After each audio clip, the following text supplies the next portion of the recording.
Queridos amigos, estamos una vez más compartiendo este Día del Señor. Este Día del Señor que lo vamos haciendo en cada Eucaristía dominical. Este Día del Señor que nos va acompañando en este derrotero que los primeros discípulos tuvieron junto a Jesús.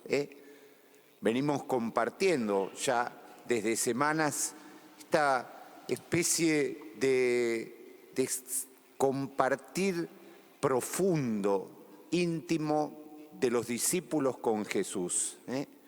Lo hacíamos cuando luego de la multiplicación de los panes los discípulos se adentraban en la noche en el lago, cuando Pedro, en medio del susto generalizado, le pide a Jesús que lo haga ir hacia él, caminando sobre el agua, luego el temor de las olas y de la tormenta que lo hacen hundirse. El Señor, socórreme, esa especie de invocación que también decíamos guardó la primera iglesia cristiana, casi como una síntesis de esa oración que tantas veces dirigimos al Señor en el dolor, en la adversidad, en la enfermedad, en la injusticia. Y luego esa calma que trajo aparejada esa otra invocación de todos los discípulos: tú eres el Mesías, el Hijo de Dios vivo. Continuamos, tuvimos como el Señor zanjaba esa brecha que había entre un pueblo enemistado como eran los cananeos, en la figura de aquella mujer, en la figura de aquella madre que imploraba por su hija, Señor, socórreme. Ahí nuevamente esa imploración. Y Jesús que reconoce en ella aquello que no había podido reconocer en Pedro. Mujer, qué grande es tu fe. En cambio, es a Pedro quien, tendiéndole la mano: hombre de poca fe, ¿por qué dudaste? Entonces, todos estos personajes y todas estas situaciones nos remiten a nuestra propia vida. Y terminábamos en Cesarea de Filipo con esa confesión de Pedro que reafirma y esa devolución de Jesús, esa alianza que Jesús hace con Pedro, diciéndole: tú eres Pedro y sobre esta piedra edificaré mi iglesia.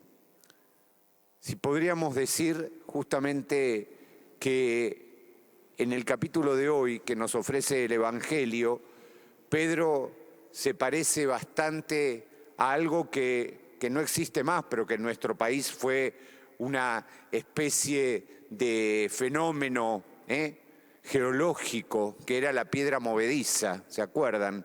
En Tandil. La piedra se movió hoy. La piedra quiso moverse y quiso como ponerse delante. Y ahí empieza lo que hoy nos invita a ver el Evangelio, es cómo muchas veces en nuestra vida y en nuestro corazón, aún desde las cosas de Dios, hay como una agenda propia. Hay lo que nosotros consideramos aún que Dios tiene que tener en cuenta. ¿Cómo empieza hoy el Evangelio? Empieza de una manera muy particular. Jesús comenzó a anunciar a sus discípulos que debía ir a Jerusalén y sufrir mucho de parte de los ancianos, de los sumos sacerdotes y de los escribas, que debía ser condenado a muerte y resucitar al tercer día. Ciertamente en el corazón y en la fantasía de los discípulos, este tipo de mesianismo no estaba. Hoy podríamos también, no solo como piedra movediza, podríamos asimilar a Pedro como si fuera el jefe de campaña, ya que estamos en medio de la campaña electoral en nuestro país, como si fuera el jefe de campaña, ¿no? Y le dice a Jesús, no, esto que dijiste no nos lleva a ningún lado, ¿eh? Esto de entregar la vida, de que nadie te va a aceptar, de que te van a matar, es piantaboto. Así que eso no.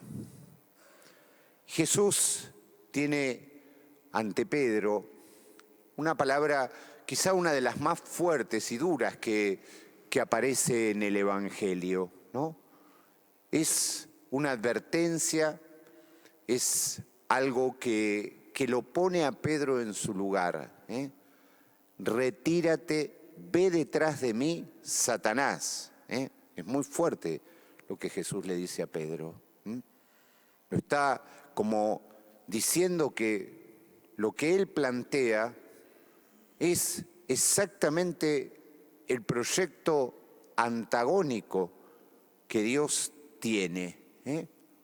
Que es, por sobre todas las cosas, un proyecto de amor, de entrega, de salvación. Pero también es importante con esto decir que en ningún momento Jesús se desdice de lo que le dijo a Pedro. Jesús sigue construyendo su iglesia sobre esa piedra movediza, sobre ese hombre devenido en jefe de campaña que le quiere, no digas esto, decí esto otro. Eso nos da a nosotros cuenta una vez más de cómo Dios, una vez que nos declara su amor, y vaya si nos lo declara, vaya si está a nuestra puerta y llama, como dice la literatura sapiencial, mira que estoy a tu puerta y llamo. Si me abres, entraré y cenaremos juntos. Estoy a tu puerta y llamo.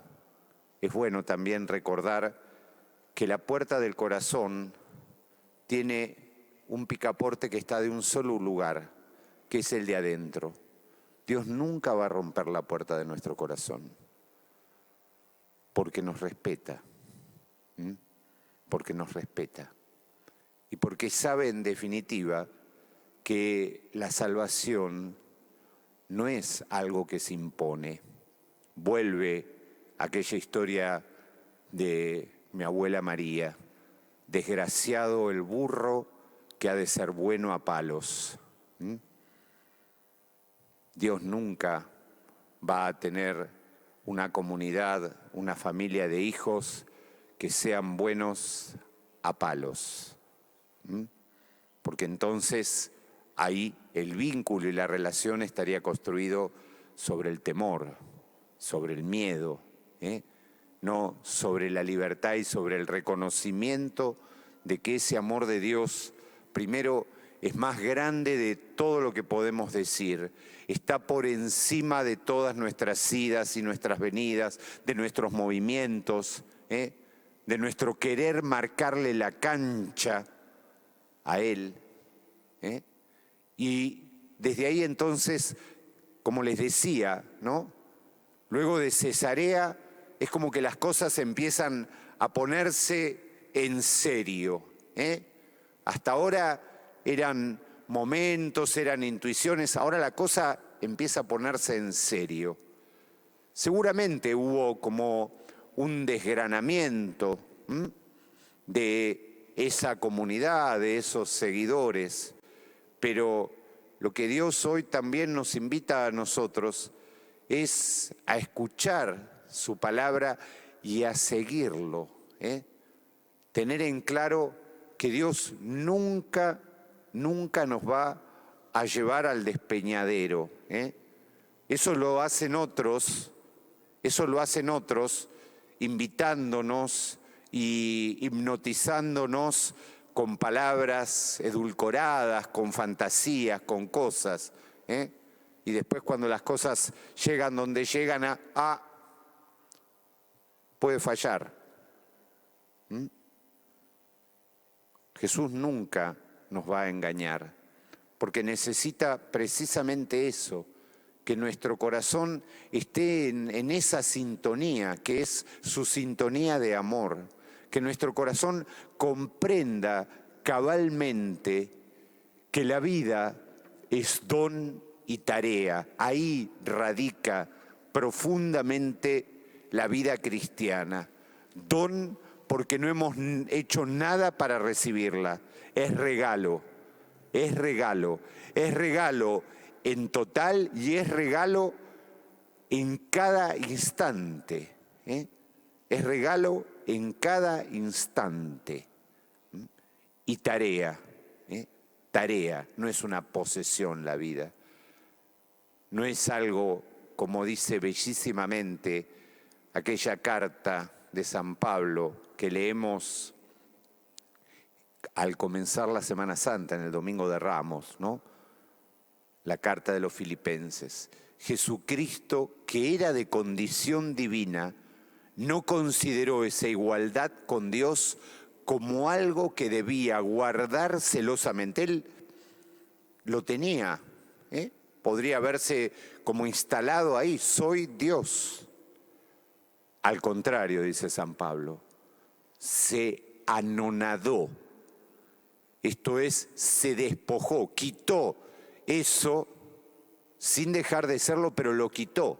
¿Por qué? Porque sabía que eso le impedía vincularse. Por eso Jesús, cuando insistentemente le dice a los discípulos, no digan que soy el Mesías, porque antes que el Mesías quiero ser amigo, quiero ser hermano, quiero ser aquel que camina junto a ustedes y desde ahí crecer justamente en ese mesianismo que, insisto, no está dado en la victoria a como la entendemos nosotros, que es el exterminio y la aniquilación del que no piensa distinto muchas veces, sino la victoria está dada en que comprendamos en que Dios nos ha llamado a ser verdadera y auténticamente su comunidad. Ayer hubo una anécdota en el encuentro con los niños. Se acercó un niño al obispo y le susurró algo al oído, ¿no?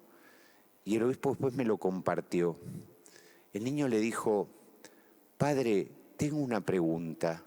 Dice, ¿me puede explicar cuál es el proyecto de Dios? Porque yo todavía no lo entiendo. Eso que en el corazón del niño es un interrogante, seguramente dado y abierto ante todo lo que está pasando, tiene que encontrar en cada una de nuestras miradas, en nuestra ternura, en nuestra sonrisa, en nuestra presencia, una respuesta. Porque ahí está el proyecto de Dios. El proyecto es hoy para nosotros en este Evangelio seguir los pasos de aquel buen pastor que nos lleva, nos guarda y nos cuida.